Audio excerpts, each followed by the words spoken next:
చిత్తూరు నగరం పూతలపట్టు మండల YCP convener వావిల్తోట శ్రీకాంత్పై Kattamanchi వద్ద కొందరు గుర్తు తెలియని తెలుగుదేశం పార్టీ నాయకులు కొందరు దాడి చేశారు. ఈ విషయం తెలుసుకున్న వైసీపీ ఎంపీ మిథున్ రెడ్డి చిత్తూరు నగరంలోని లాయర్స్ కాలనీలో శ్రీకాంత్ ఇంటికి వెళ్లి పరామర్శించారు. ఆయనకు ధైర్యం చెప్పారు. అనంతరం ఎంపీ మీడియాతో మాట్లాడారు. సోషల్ మీడియాలో వైసీపీ అభిమానులు పోస్టులు పెడితే తప్పుడు కేసు పెట్టడం, లేనిపోని ఇబ్బందులు పెట్టడం న్యాయం కాదన్నారు. సూపర్ 6 పథకాల మీద ప్రభుత్వం దృష్టి పెట్టాలని, వైసీపీ నాయకుల మీద ఏ సమయంలో ఎప్పుడు ఎక్కడ ఎలా దాడి చేయడం అనేది పక్కన పెట్టాలంటూ ఆయన హితవు పలికారు. వైసీపీ నాయకులు ఎవరూ భయపడవద్దని, వారికి అండగా ఉంటానంటూ ఈ సందర్భంగా మిథున్ రెడ్డి హామీ ఇచ్చారు. నియోజకవర్గంలో ముఖ్య నాయకుడైన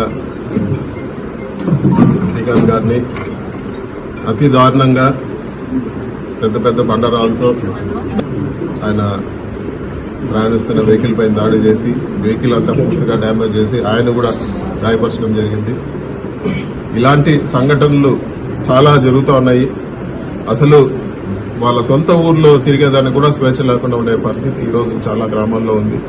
నేను ఒకటే చెప్తా ఉన్నాను, ఇలాంటి కక్షపూరిత రాజకీయాలు ఈరోజు ఊర్లలో తీసుకొస్తే ఇవి ముగింపు ఎక్కడ ఉంటుంది? ఒక్కొక్కసారి ఒక పార్టీ అధికారంలో ఉంటుంది, రేపు వేరే పార్టీ అధికారం లేక రేపు వైసీపీ అధికారంకి వస్తే ఇలాంటివి జరిగే పరిస్థితి ఉంటుందని చెప్పి కూడా నేను తెలియజేస్తా ఉన్నాను. దయచేసి కక్ష రాజకీయాలు, అదేవిధంగా ఈ గొడవలు వీటన్నిటి కూడా స్వస్తి పలకాలని చెప్పి కూడా నేను కోరుతా ఉన్నాను. పోలీసులు కూడా గట్టిగా చర్యలు తీసుకోవాలని చెప్పి కూడా నేను కోరుతా ఉన్నాను. తెలుగుదేశం పైన దృష్టి పెట్టాలి. జగన్మోహన్ రెడ్డి గారు మా నాయకులు చెప్తా ఉన్నారు, సూపర్ 6, సూపర్ 7 పైన దృష్టి పెట్టండి, డైవర్షన్ పాలిటిక్స్ వద్దని. మేము కూడా అదే చెప్తా ఉన్నాము. మీరు ఇచ్చిన హామీల్ని నెరవేర్చేదానికి మీరు కృషి చేయండి, అంతేగాని ఉండే ప్రజలపైన నాయకులపైన దాడులు చేసి ఒక పైశాచిక ఆనందం పొందొద్దని చెప్పి కూడా నేను తెలియజేస్తాను. సోషల్ మీడియాలో ఎవరైతే సాధారణ పోస్టులు పెట్టినా కూడా దారుణమైన కేసులు పెట్టి వాళ్ళని ఊర్లన్నీ తిప్పి ఈరోజు దారుణమైన కేసులు ఈరోజు తెలుగుదేశం పార్టీ ప్రోద్బలంతో ఈరోజు కేసులన్నీ కూడా పెడతా ఉన్నారు.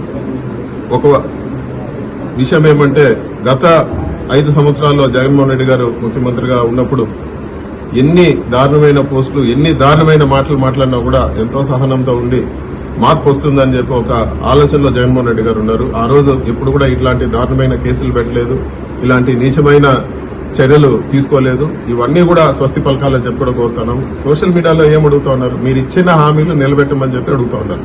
ఎక్కడ కూడా వైఎస్ఆర్ పార్టీ వ్యక్తిగత దూషణలు చేయమని ఎక్కడ కూడా చెప్పడం లేదు. ఇప్పుడు అరెస్ట్ చేసిన వాళ్ళందరూ కూడా చాలా మంది సాధారణ పోస్టులు, మీ హామీలు ఏమన్నాయని చెప్పి పోస్టులు పెడితే వాళ్ళందరినీ కూడా ఈరోజు తీసుకుపోయి లోపలేసే పరిస్థితి.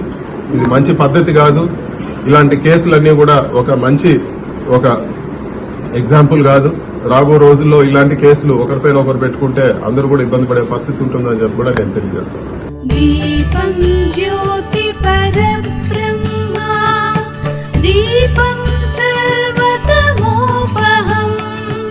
సకల దేవతలకు ప్రీతి పాత్రమైన మాసం కార్తీక మాసం. చరాచర జగత్తుకు మూలమైన శక్తి దీపం రూపంలో అభయమిచ్చే మాసం కార్తీక మాసం.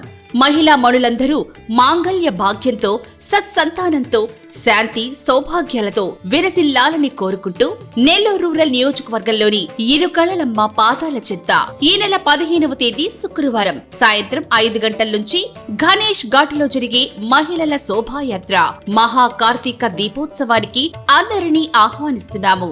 కాశీ, హరిద్వార్, ప్రయాగ క్షేత్రాలలో గంగమ్మ తల్లికి హారతులిచ్చే పండితుల వేద మంత్రాల మధ్య గంగమ్మ తల్లికి కార్తీక దీప మహాహారతిని తిలకించి తరించాలని, కార్తీక మాసం పూజల ఫలితం ప్రతి కుటుంబంలో సకల శుభాలు కలిగించాలని కోరుకుంటున్నాను. ఇట్లు సేవాభిలాషి కోటంరెడ్డి శ్రీధర్ రెడ్డి, నెల్లూరు రూరల్ ఎమ్మెల్యే మరియు సింహాపూరి కార్తీక దీపోత్సవ సమితి.